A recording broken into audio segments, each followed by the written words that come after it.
El Panóptico fue conocido como una de las penitenciarías más importantes del siglo XIX en Colombia.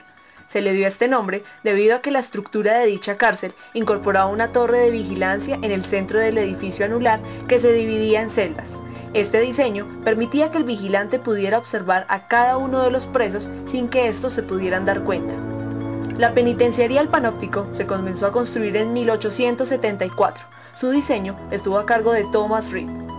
La penitenciaría se basaba en un sistema reformatorio en el que el preso, mediante el aislamiento nocturno, la meditación, la oración y el trabajo diario como instrumento terapéutico, asimilaba su pena y se reinventaba para la sociedad, pero en 1880 ya no se creía en las bondades de ese sistema. El sistema buscaba la rehabilitación del preso, pero ese sistema, al menos durante los primeros 60, al menos durante los primeros 40 años de la cárcel nunca se va a dar cuenta, no se va a llevar a cabo, porque lo que tenemos, la información que tenemos de esos primeros 40 años de la cárcel es que la cárcel va a ser un sitio espantoso, donde los sitios de trabajo no van a ser utilizados como sitios de trabajo, sino como celdas comunes, donde las personas estaban hacinadas prácticamente unas sobre otras, con un agravante, y es que solamente había un baño. De tal manera, por ejemplo, Adolfo León Gómez, que relata en algunas de los apartes de su libro los malos tratos que se dan acá, relata que había un arte, y era el arte de comer, porque tenían que hacerlo cubriéndose con una cobija, la escudilla, para que las moscas no le cayeran, no se le entraran en la boca ni le cayeran en el plato, ¿no? El sitio de trabajo era un sitio de trabajo, pero estaba tan mal ventilado y tenía solamente un baño, y allí llegaron a albergar hasta 400 presos. En 1900, a raíz de la Guerra de los 1000 días, la penitenciaría se convirtió en el lugar de reclusión de los revolucionarios liberales. En 1914, la Ley 35 crea la Dirección General de Prisioneros y estipula que las normas de la penitenciaría sean las que se sigan en el Sistema Nacional Penitenciario. En el año de 1915 se instaló el acueducto al interior del Panóptico. Actualmente se da una construcción dentro del museo en la que se encontraron partes del alcantarillado de aquel entonces. En 1924, el director general de prisiones informa que el país no cuenta ni con penitenciarías ni con cárceles debido al mal estado en que se encuentran estas instituciones. Hay una serie de 4 celdas en el primero y en el segundo piso. León Gómez los describe en el primer piso como 4 espacios, que son el solitario, las bóvedas, el botalón. Cada una describía una tortura. Por ejemplo, en el solitario lo que había no había nada, era un espacio vacío donde ponían al personaje y lo dejaban allí 15 días, incluso tenía que hacer sus necesidades allí mismo. El otro eran los botalones. Los botalones eran tal cual como están descritos, como 3 tubos o 3 palos, probablemente de madera, que estaban dispuestos en ese espacio y amarraban al preso allí. Lo encadenaban allí, a ese palo, entonces lo dejaban allí también otra vez una semana, 15 días.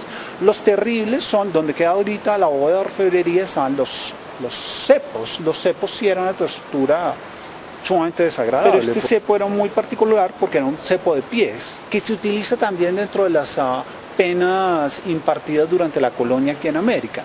Es un cepo que es básicamente un tronco dividido en 2, al cual le ponen un par de huecos para meter los pies. Entonces queda uno tirado en el piso con los pies metidos entre esta especie de tronco. Este era una tortura muy particular, el que funcionaba acá, porque este cepo también se podía elevar.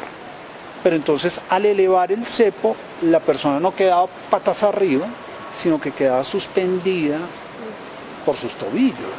El 13 de junio de 1935 se empieza a publicar al interior del Panóptico el boletín penitenciario que dio a conocer las reglas de comportamiento dentro del penal. En 1944, los militares que efectuaron un intento de golpe de Estado contra el presidente Alfonso López Pumarejo son recluidos en la penitenciaria. En el 44, cuando es el llamado golpe de Consacá, 39 militares en diferentes partes, creo que es Tunja, Bucaramanga y Pasto, se levantan. La idea es darle un golpe efectivamente a Pumarejo, a López Pumarejo. El golpe es fallido y finalmente lo que sucede con los 39 militares implicados en este golpe es que terminan siendo recluidos justamente en este edificio. Entonces la parte donde antes funcionaba el divorcio, la prisión de mujeres, es adecuada para prisión política y estos militares van a estar en una situación indefinida, es decir, sin que se les defina su situación jurídica durante aproximadamente un año o casi 2 años, y posteriormente se toman el penal e intentan, se toman el penal como una medida de fuerza para que se les defina su situación, ¿no? El 15 de marzo de 1946, el ministro de Educación comunica al director del Museo Histórico Nacional que será trasladado donde quedaba anteriormente el Panóptico. El 12 de junio de 1946, la penitenciaría se traslada a la sede de La Picota y el 2 de mayo de 1948 se inaugura el museo en la sede del Panóptico. Actualmente, la edificación se conoce como el Museo Nacional de Colombia. Sin embargo, en las noches, los fantasmas del pasado visitan cada rincón de lo que alguna vez fue el lugar donde sufrieron los peores maltratos y humillaciones, vivieron lo más cercano a un infierno y murieron con la ilusión de alguna vez salir de ese lugar.